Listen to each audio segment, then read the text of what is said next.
Okay guys, this is the access point from the back.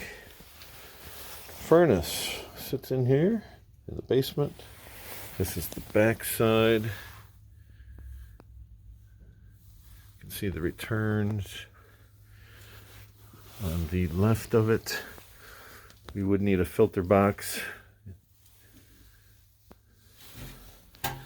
Plenty of room to update. Would the unit be smaller or bigger? It's smaller actually in dimension. Oh. We would change out the shut-off valve here. Obviously change the switch.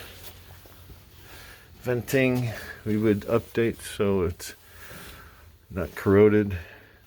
Adjust any sheet metal that's needed.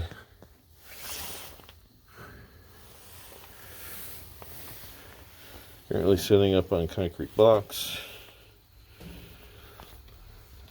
I'm sure we would adjust the return there to make it larger so we can get a 16 by 25 filter in there. This is currently what we have.